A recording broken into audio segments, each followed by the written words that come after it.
Hello and welcome to Tree Talk for February 2018. I'm Dwayne Rigsby. We've got Dave Apsley on the line.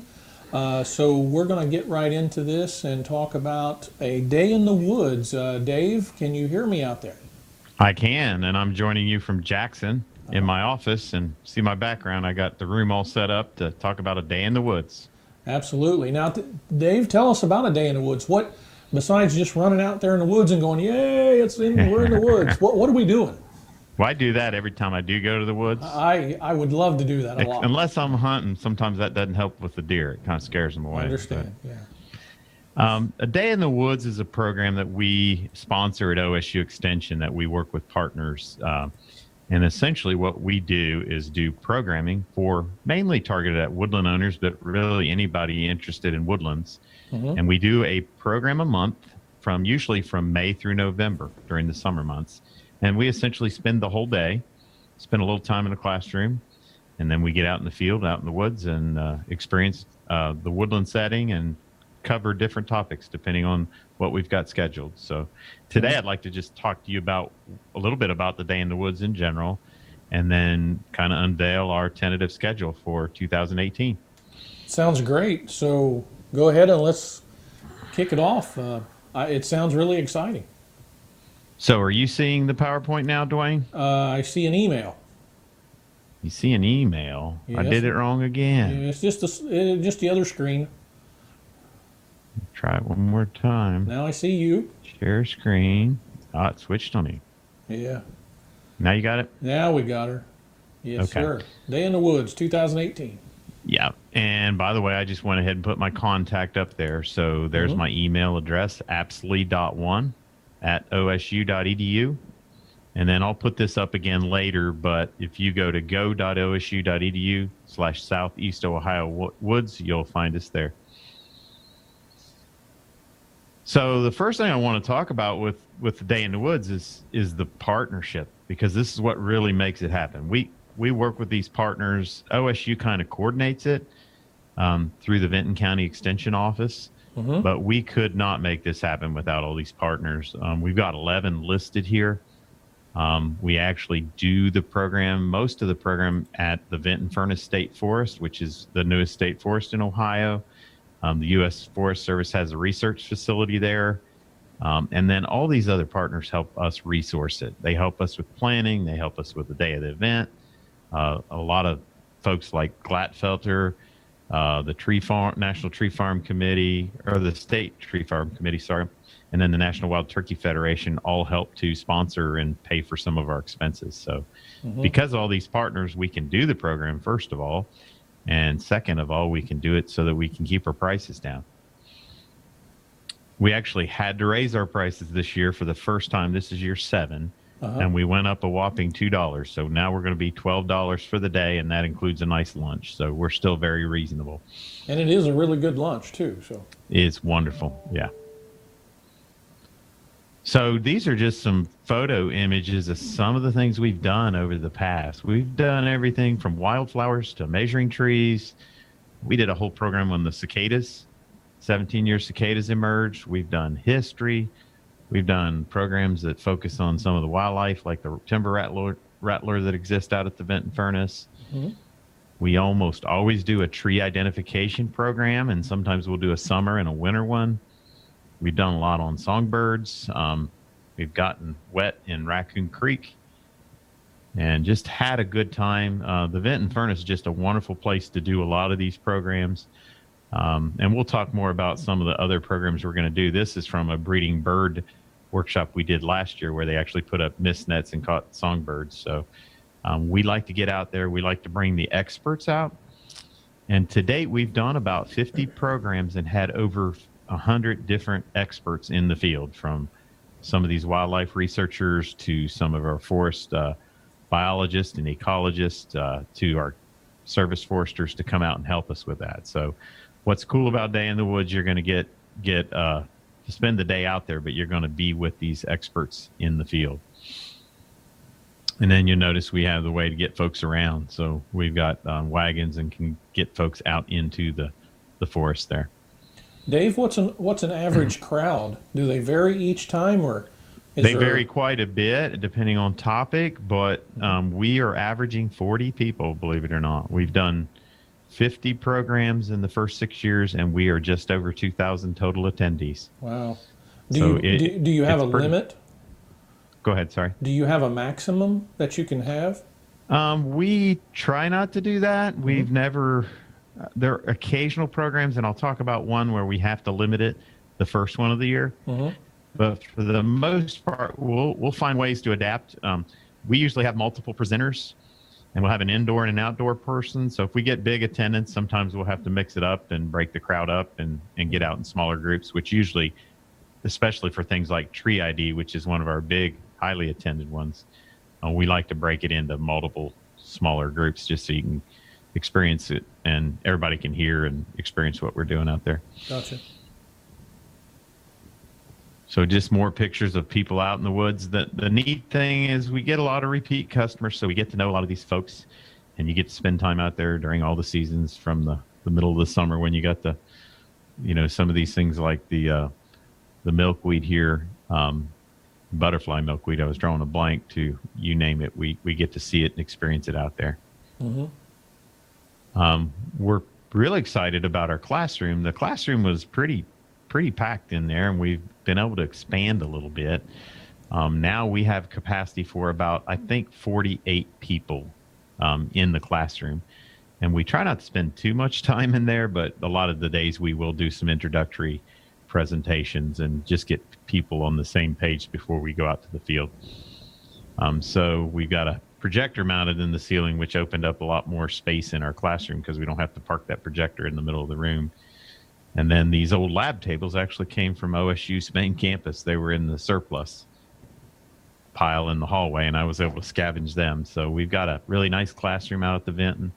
And more importantly, we've got 16,000 acres to roam in and learn about. Yeah.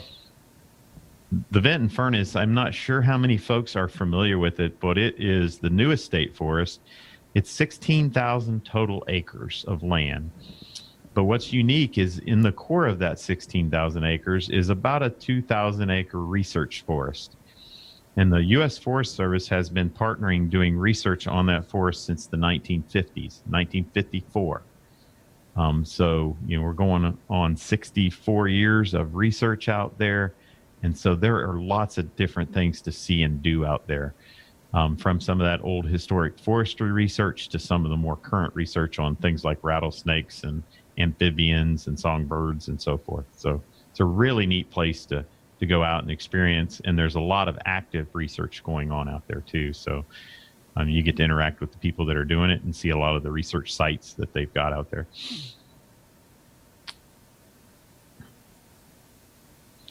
You ask about numbers. Here's our averages for the past 6 years. And it just blows my mind to think that we've done this. This will be our 7th year. But you can see we've done 50 programs, and our number of attendees has grown. We've been fairly steady at that 400 range. In 16, we were a little higher, but we offered more programs too. But yeah, our numbers have climbed, and we've been able to hold it, and we're excited that it's staying up there. It's hard to keep a program going this long and not have numbers drop off. Right. And we're really focusing on folks down here in the southern part of the state. We're trying to pick topics that people down here are interested in, people ask us for, and we get most of our customers. This is actually in Vinton County where we do most of the programming, but we get a lot of folks from, Jackson, Meigs, Hocking, Athens, Pike, Scioto, and down in this part of the world, Gallia. So we're pretty excited about it. And you can see most of these folks, a lot of them are woodland owners. So they're, we're hopefully having an influence on what they know about their land and help them make decisions about how to manage it. So the schedule is tentative right now. We've got a lot of details to work out. What we do is basically assign someone from one of our partners to take the lead and schedule the speakers. So we don't have all the speakers lined up, but here's what we're planning on doing for the year. And we're going to do, this is the second year we've tried this. And this is the one we're going to probably have to put a limit on, and we don't know exactly what that's going to be yet. But the first one we're going to focus on the American woodcock. Are you familiar with that critter at all, Dwayne? Yeah, a little bit. Yes, sir. So the American woodcock is one of those. It's a game bird that shows up in usually first part of March in Ohio, Yeah. and it is a very unique bird. Another name for it is called a timber doodle, which is always fun to say. But we're going to bring in a couple wildlife biologists. We're actually bringing in Mark Wiley from the Division of Wildlife, Heather Shaw, who is our representative from the Ruffed Grouse Society, and Ruffed Grouse Society is also interested in managing woodcock.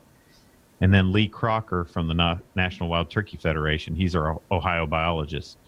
So we're going to talk a bit about the woodcock, biology, what makes it unique. And then if Mother Nature cooperates, and last year it did not, we're going to go out and hopefully see what I think is one of the coolest things in nature, and that is the mating ritual of the male woodcock. It almost seems like a fairy tale a little bit when you start hearing and learning about this bird, but it's a very odd looking bird. It is. And I've got a shot that I'll pull up later. I think it's probably the easiest instead of me goofing around with my computer much. But it's got a real long beak, and it really, what it does, it feeds and probes for earthworms in the wetland areas. And then at night, right around dusk, the male will fly up to what they call display ground, and it'll start making this odd noise, and then it eventually flies straight up into the air and spirals and gets a few hundred feet in the air before it drops straight down to the ground, making all these strange noises as it does it. So hopefully the weather will cooperate. Last year, we actually had a thunderstorm right in the middle of that time, right as the sun was setting, so we didn't have as much of a good viewing opportunity. But that program is actually going to be in Jackson County near Colton, and we'll release more details about that here in the coming months, and I'll show you how to get that information. Okay. So that's our first program, mid-March, mid to late March, March 23rd. It's a Friday, and that's a different start time because this bird starts to get active in the evening. So we're going to start around 6:30 p.m. for that program. And then in May, we're going to do one that's one of our most popular ones. We've ended up repeating these over the years because this is year 7. And we're going to talk a bit about non-timber forest products, medicinal and edible herbs, and then a bit about wildflowers, just basically whatever's popping up in the spring. And we'll bring in some biologists and some folks hopefully from Rural Action who are very knowledgeable about those non-timber forest products, things like ginseng and golden seal. And then we're also going to have at least a couple other botanists available to go out in the field with us and see what we can find out there and identify the newly emerging plants that are out there. That will be at the Vent and Furnace, and the typical hours out there are from 9 a.m. till about 3:30 p.m. We try to finish by 3:30. Occasionally we'll finish a little early, but again, that's $12, and it includes your lunch. And then in June, we're going to focus on breeding birds. We're going to do another program on the songbirds, learn a bit about, and we're actually going to start that one a little early because the last time we did it, it got a little late in the day and the birds quieted down. So we're going to try to start at 8 a.m., which is a challenge out there. It takes a while to get out there, but we're actually go out and listen for birds and identify birds, and hopefully we can get the biologists to come back again and put up their mist nets and maybe catch some of these birds where you can experience them up close and personal, which is just an amazing thing to see and do. And then in July, we're going to do what we almost do every year, and that's a summer tree ID. We're not exactly sure where we're going to do that. We very well may be at the Vent and Furnace, but we're seeking out just some different locations. So when we do these classes, we can experience a variety of different habitats from wet to dry sites. So that'll be in July on the 13th. Looks like a full schedule already. Yeah, we've got all the dates kind of tentatively held. So we're going through November. So we've got a few of them out there. The next one we're going to do at the Vent and Furnace is just talk about managing woodlands and stewardship, and bring in some of the experts for woodland owners to talk about what's available to them as far as resources and assistance through the state and the federal government, and then also just how to match your goals as a landowner with how you can get that done. So what kind of management works and things you can do to improve your woods, whether it's for timber or wildlife, no matter what it is. We're going to spend a bit of time on that topic. September, we're going to move to Zaleski State Forest. The CCC camp, Civilian Conservation Corps camp, is up on Zaleski State Forest. And we've decided to move it up there because we're hoping, and we can't guarantee it because weather's always tough, but we're going to try to visit a timber harvest site, hopefully one that's somewhat active where you can actually see some of the equipment operate. But if nothing else, one that's been recently closed out and recently harvested. And what we'd like to do is bring in the experts and talk about, I'm not trying to talk anybody into a harvest or out of a harvest or even what kind of harvest, but just give them some ideas of, what the timber harvesting process is like, how you can go through that process and make sure that it turns out to be a process that you're happy with. So often I get these calls, people do a timber harvest and then they're not happy because they didn't really know what they were getting into. So we just like to give them information on how to do a harvest and do it so that it's compatible with what they're trying to do with their woodland. And then on October 12th at the Vent and Furnace again, we're going to do Fall Treasures in the Woodland, which we're going to get into the fungi and lichens and essentially whatever we can find out in the woods at that time of the year, talk a bit about ecology and spend a little time out there in October. Our last event for the year at the Vinton is going to be on November 9th, and we're going to talk about wildlife and wildlife habitat, the types of habitats that are out there, different ages, different locations on the landscape, whether it's wet sites, wetland bottoms or upland dry ridges, different land use histories, and then talk about which species of wildlife tend to use those different types of habitats. So we'll bring in a bunch of our wildlife partners, and then we're also going to talk about how you can monitor the wildlife in these habitats. So we're actually hopefully get out there and get some game cameras and some other things set up so that we can see what kind of wildlife are using these different sites. And then the last one I have on the list, it's last because we don't know for sure when we're going to do it. We're still in the early planning process. And this is the first time we've done this, but we're hoping to do a family event. We're wanting to do it on a Saturday, and we're going to do it at the Vinton and essentially have a bunch of different activities so that folks can bring the whole family out and spend a little time out there exploring the woods, exploring nature, and learning about that. And hopefully we'll have several stations where folks can move about and, do what they're most interested in. And then in the day, hopefully with an evening program where we can view the night skies and listen to some of the night sounds that are out there. So that's the program in a nutshell for what we've got going. Mm-hmm. This is last year's brochure. We're in the process of building the new one. We got to get all the details worked out. So look for a brochure, something like this. We'll probably change it up color-wise and put some new pictures, but we'll have a very similar look. And we hope to have these out by sometime in March, early part of March or latter part of this month. And they should be available in most of the local extension and soil and water offices in this part of the state.